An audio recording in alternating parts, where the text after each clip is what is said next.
Welcome to the 5-Year You podcast, a show dedicated to helping you become the best version of yourself one day at a time. I'm Andrew.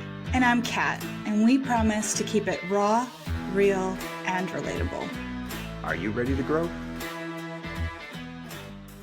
Hey, Five Tribe. This episode is called How to Know When You're on the Right Path. And we've been talking about growth. We've been talking about all the different things that come along when you create that 5-year version of yourself and you're stepping into it. And then the doubt creeps in and you misinterpret doubt as you're on the wrong track. You're off track. You're not even in the right race. And we're going to teach you just how to tell these real signs of alignment, deal with the biggest question that most of our clients have when they start out. And that is, what if I'm wrong? You know, I'm doing all these changes. I'm showing up. What if I'm wrong? I'm Andrew. With me always is Kat. How you doing today, Kat? I'm doing really good. I like this topic. Yeah, me too. I think it's a really powerful one. Man, this is a big one for people, right? Like you've done all the foundational work. You've gone through the layers of life. You've done all these things. Everything is kind of going along tickety-boo. And you've got this vision and then you're like, tickety-boo. Let's put that on a t-shirt, folks. Tickety-boo. Go on. And then something happens. Maybe it doesn't go the way, it's never going to go the direct linear way that you think it's going to go. But maybe somebody looks at you and says, you think you're all that, or look at you, or, you know, some sort of question just pulls you back into an old pattern and you go, am I doing this wrong? Is this worth it? You ever felt like that? Oh my gosh, just all the time. You know, I think Andrew and I, in this moment, at the time of recording this, we have a lot of competing professional interests. You know, we've always been sort of multi-hyphenate entrepreneurs. We have dabbled in a lot of different business ideas. And we've got one taking off that we didn't expect. We've got coaching clients. We have finance as well. You know, we have all these different things that we do. And I was just telling Andrew this week, like, I wish I could know the answer. I wish I could know like what we're supposed to like put our time and energy to. I wish someone could to tell me like the right thing. And then like as we often do when we self-reflect is we're like, okay, just because we don't know which one is going to be the thing, it doesn't mean we're off track. It just means that we're outside of our comfort zone. And how lucky are we that we are curious people and have so many different interests and things that we like to do. But the only constant is change. And we always tell our coaching clients, and then we have to remind ourselves that no path is the wrong path. Every path has lessons. Exactly. And I think that's a really important distinction is that when you decide to become the best version of yourself in the next 5 years, like we coach and teach, doubt is going to show up during that growth moment. And growth removes the certainty that you have had forever. If you are, I've always been I think you guys have W-2, it's a T4 employee up here where you have a job and an employer and you go to self-employed, you're removing that certainty. That's normal. When you grow, you're stepping into an unknown territory. You are leaving your little comfort zone and your brain wants predictability and it is going to scream at you, I don't know what this is. And you've got to tell your brain to settle. I almost said something I shouldn't have there. Settle down. Almost got an E rating on this episode. Anyway, but you got to tell yourself, you know, you're not off. Doubt doesn't mean you're off track. You're just outside your comfort zone. And that's where all growth takes place. It takes place outside your comfort zone. So yes. And, you know, I know you've been saying too, like, I just want to know which one to do. And I'm like, I keep tell trying me what's going to happen, Andrew. Tell me. If you didn't come to this planet to know exactly how everything was going to go, you came to steer a ship in the direction that feels right for you. And sometimes leaving the port, there's some rocks that you got to navigate. But once you get on the seas, there's going to be some good moments. There's going to be some hard moments. That is just part of it. I think we see the hard moments as this isn't meant for me. And it's not that. It's just putting that energy into the places that feel the best. And when you have put the foundational work and you've gone through the layers of life, you got your plan, you know your 5-year you know where you want to go, and you start walking it, it's going to feel uncomfortable. That's good. Uncomfortability is a good thing. It makes you realize that you're doing something different than you've ever done. Embrace it. You remember, this is the eloquence and the intelligence of kids, right? You remember having, I think I was in the car with the twins and they were younger, like first, second grade. And we were talking about, you know, knowing the future and things like that. And one of them was like, would you want to know, Mom? Like, would you want to know what's going to happen or when you're going to die? And I was just like, yes. And then Our youngest son was like, "Why would you want to know that?" He's like, "That would make life so boring if you knew exactly what was going to happen." And I was like, "Wow, we are so different." It's just like, but to him, in his, first, second grade self, he was like this is like, that's like watching a movie you've already watched 10 times. Like, why would you want to know? And I'm like, because it would help me feel safe and in control of things. But look, it's a myth. Feeling 100% sure is a myth. I'll never forget that conversation because it That's just a good one. wowed me. I was like, I guess that's the That's correct answer, not mine. it is, like it's if you know how the story goes, what's the point? Like seriously, like what is the point of life? I know like it's really terrifying It is. at times, but the reality is you didn't come here to know exactly how it goes, but so much of our instincts is to keep safe and keep small and keep exactly where we are and never do anything. If the walls close in a little more, so be it. But that's not what most of us want to do. Most of us want to grow. Most of us want to get outside that comfort zone. And you're right. You're never going to be 100% sure. I can't remember which comedian it was, but he's from like the 40s. That's why I don't remember it. Not the fact that I can't give a good quote to save my life. But he said, like, I just want to know where I'm going to die. That way I will never go there. And I thought, like, that's kind of it, right? It's like if you found out you're going to die tomorrow, that's not good. And if you found out you're going to die 60 years from now, that's still not good. You're still going to have like this end point. I think most people, they don't lack direction. They lack tolerance for uncertainty, right? Yes. Because we want to know. Yeah. We want to know that it's going to work out. We want to know that things are going to work out the way we want to. Yeah. And it's hard. It's hard in the beginning. It's hard in the hard parts, and it's easy in the easy parts. I think the most challenging aspect is like you don't get to have the certainty before you take action. You don't get to like know how it's going to work out, know where the path leads, and then say, now I know where the path leads, so I'm going to go on that path. You don't get to find out until you actually go on it. That's the most challenging part.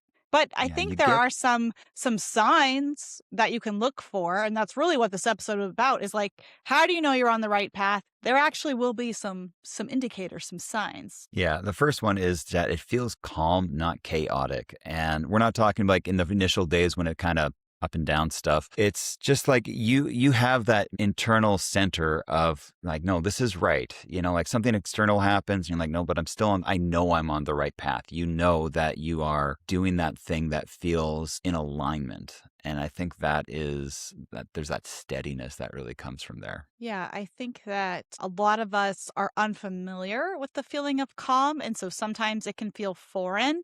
But when you're in your authenticity. We all know when we're in jobs or working with people or doing something where we cannot fully be our honest, true, authentic selves. And when you are on the right path, things like they start clicking and they start happening. There's less of a forcing things and it just happens naturally. I think about relationships, and a lot of women kind of get into these situational ships and they're trying to like force someone to text them back, and they're trying to like figure out things happening. And it's like none of that exists when you're with the right person, because you both enjoy being together and you're both interested and you're both like trying to call the other person. Like there's no wondering, right? And because you're in alignment and agreement, and that flows better. I think flow is a really good thing. I think like the timings for things work out better. Like there's just different nudges and stuff like that. It's amazing how things kind of line up. And we're not talking massive things. We're just talking like the right person shows up and says, oh, I have a friend you should meet if you're doing this. And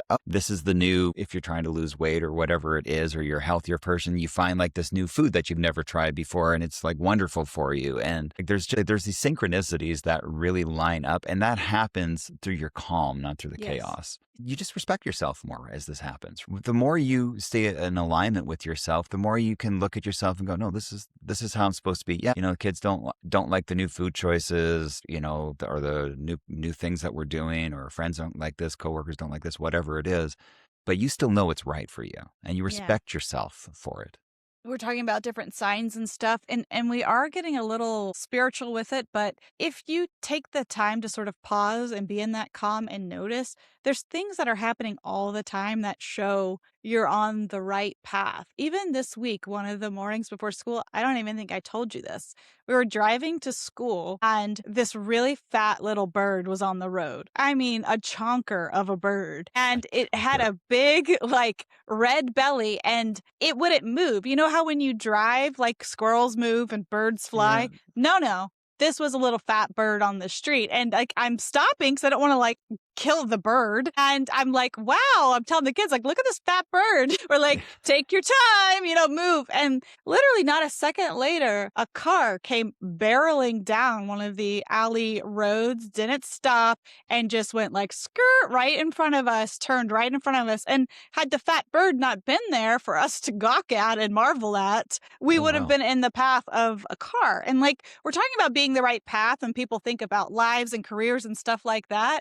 But so often, like little things get put on the path to nudge us in different directions, sometimes even just to stop and reflect on the large little round bird in order to protect us in different ways. But if we're constantly forcing things, then we don't get the moment to appreciate and to notice. Yeah, I like that. I think that is an amazing story, by the way. Yeah. There's a lot of things like that. That's one of the things with knowing you're on the right path, that you might have that frustration, like it's not where it needs to be yet. And we're not really talking about that in this moment. We're just talking about signs. But the thing that I've found with about these little things that happen, there's these little nudges that say like, no, you're doing right. Just keep going. Yeah. And it's a really powerful thing. One of my things, and this is a total aside, but I think some of the listeners will get this. One of the things I like to do if I'm going like, okay, am I on the right path? I'll just ask, I call it my guides or my angels, the universe, God, whatever label you assign it is your choice.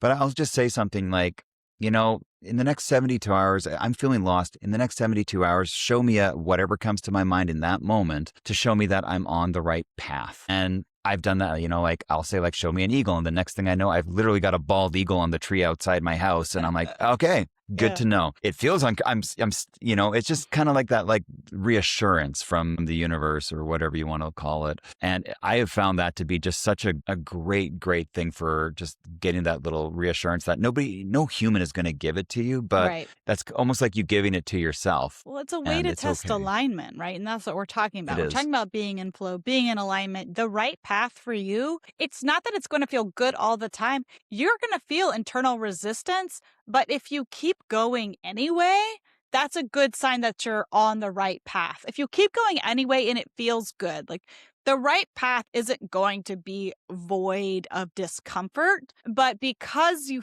feel like it's the right choice and you're in such alignment, the discomfort doesn't stop you from seeing what happens and seeing what's, along the way. Yeah, discomfort's just your brain trying to protect you from something new.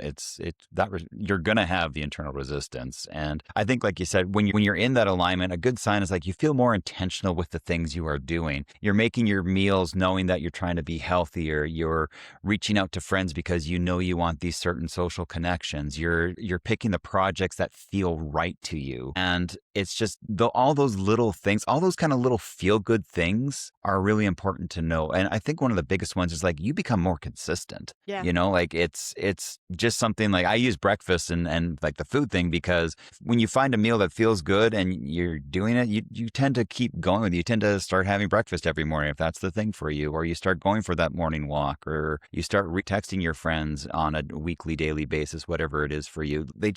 You start to solidify who that is, and it feels more grounded in that new being. Yeah, I mean, so here's go ahead. No, I was just going to sort of sum up this section because I don't want people to think that when you're on the right path, like, you're on it because it feels good, because feeling scared is common, unsure.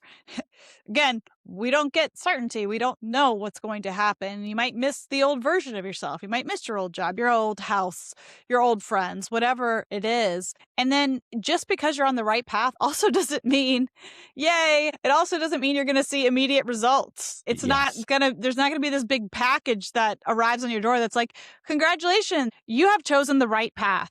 Here is your prize. It doesn't work like that. But if every day you're excited about what you're doing, like maybe you're a little nervous or scared, but you have this sort of interest and bubbling Excitement. excitement and everything's just kind of like pointing you there and pointing in the right direction, then that is how you know. I like that. Okay, so let's just get to how to build self-trust without that constant reassurance, because you're not going to get it the way you want. Like Catherine said, things are not showing up at your doorstep with like this little Mary Poppins package that's bird singing and all the things that we tend to see in movies. You got to understand that your self-trust is built daily, and you have to keep your promises to yourself. We talked about this in the boundaries episode last week. Keeping your promise to yourself just shows you and the universe and everyone around you that you are doing this and it's right. And the more you have confidence in that, the more things align for you, the more people get on board with you. Yeah, I like that a lot.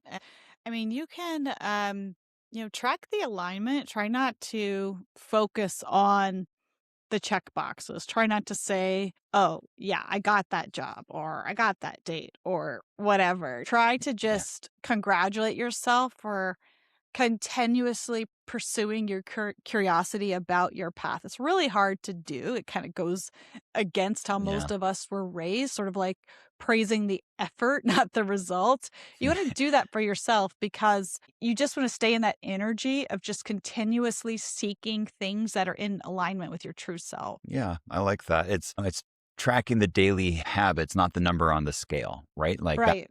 that's it. That's a best simplified way I can think about it. Stop asking for everybody else's opinion. You don't need to pull everybody for what they think about what you're doing. It's not their business. It's not your business for them to what they think of you. Every time you kind of go for that reassurance, you're kind of saying, I really don't buy into what I'm doing right now. So could you tell me that what I'm doing is right? And Yep. it's normal in the beginning to feel like that, especially if that's what you've always done. But you got to stop asking. You got to stop doing everything by consensus, because That. those people, as we talked about in the boundary episode, may not want you to change. And if you're like, what do you think about all the exercise I'm doing? And they say, I think it's dumb. Why would you do that? And, you got to learn to give yourself that reassurance. Your clarity gets diluted by others' opinions, and just please don't. Yeah, I like that. Honestly, self-trust, we're talking about building self-trust. We're talking about getting on the right path. But the ultimate self-trust is when you choose your own path and you don't need anyone else's approval. I love that. Yeah, I love that. So you got to just trust the direction, not the results, and not always the feeling. Your feelings are going to ebb and flow. We're humans. Nobody has like the same feeling all the time, but just trust that you're walking in the direction. If you think about walking through the forest, there's going to be times when you walk through the forest, the sun's going to be on your face and it's going to feel wonderful. And you're going to go, yes, I am doing everything I'm going to do. Then you're going to hear a rustle in the woods and you're going to have some fear and you're going to be, what is that? Doesn't mean you don't keep walking through the woods. Then you're going to get some rain and it's going to be kind of crummy and it's not going to feel great. You need to trust the direction you have put yourself on. Reflect to make sure it's still the right path at times, but just have that knowing, that internal fortitude that you are on the right path and you just keep moving forward, trusting that the right things will show up at the right time. I love that. So as you guys move forward and you're wondering if you're on the right path, we have a couple of tips for you. You can mark down like little nudges that you get, keep it in the notes app of your phone. What signs did I get today that prove that I was on the right path? If you find yourself like worrying what people think, write down like, why am I looking for reassurance in other people?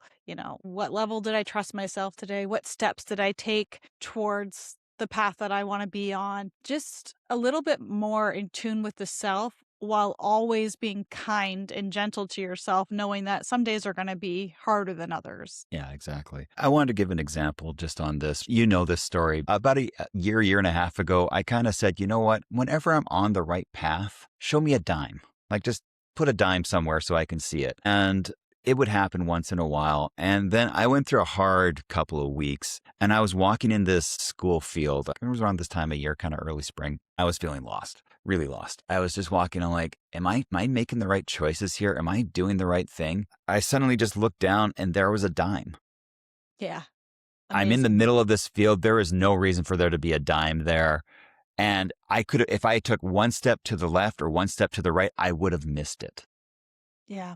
We have so many of those little things and our brain wants to discount them as like, well, that was a neat coincidence. And like, It's not. It's just it's these little indicators that show you're on the right path. So ask and see what happens. It's you're going to be surprised and delighted all at once. So that brings us to the end of this episode. It's now time for our thrifting treasure of the week. And Kat, you went last week, yes? And can I just share a little bit of your dime story? Reminded me of when you found the dime, the magnetized, remember? Oh, that At was the thrift store? yeah. Because that was a wild one Yeah. too. So yeah, that was a wild one. I think I just got back from seeing you that day, and I was Mm-hmm. like, I know once I get home I'm going to do work, so I'm like, I'm going to go to a thrift store, and I found a pair of Masunaka glasses, and they are like $600 pair of glasses, and I thought that was really cool.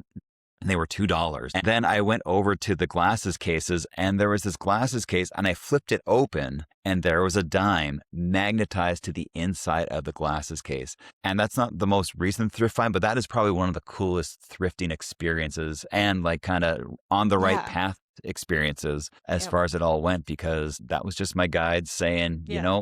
here's a really expensive pair of glasses, and yes, just in case you're wondering, this is what you're supposed to be doing right now. And I Yeah. thought that was just so nice. Thank you for reminding me of that. Yeah, I just thought of it just now, and it's just a good example. And I know some people listening might be thinking it's woo-woo or whatever, but it's really cool when it happens. It just makes you feel like you're in tune and in flow, and it's a great feeling. Yeah, I thought it was really silly at first when I first started doing this years ago, and now it's like literally my go-to. I'll Yeah. go, okay, if I'm doing this, show me this, and sometimes I see it and sometimes I don't, and that's just get to reflect on why that might be and how it makes me feel.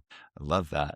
That's going to be my glimmer too. So I'm knocking two out of the same experience. What is your glimmer? Today is Saturday as we're recording this, and I'm actually going to go to my first garage sale of the year. And then I'm going to go Wow. thrifting with one of our friends today because Andrew will not be Oh. here for another couple days. So, going to go with a different thrifting buddy today, but I'm looking forward to it. Like, I think it's going to be a really nice day outside, and I'm excited that it's garage sale season. I love it. I'm so excited to see what you find. I get to live vicariously through you while I go do my thrifting and running around stuff. I know. So I love that. Cool. I like it. Good luck. I hope you find some good things for us to Thanks. discover. All right, friends. Next time, it's going to be the last episode of this series, and we're going to be talking all about how to fully step into the version of the you that you've been building. And we're going to wrap it all up together, and it should be a great episode. We can't wait to see you then. Bye. Hey guys, quick disclaimer. We're podcasters on the internet. If you need to seek professional help, please go see your healthcare professional.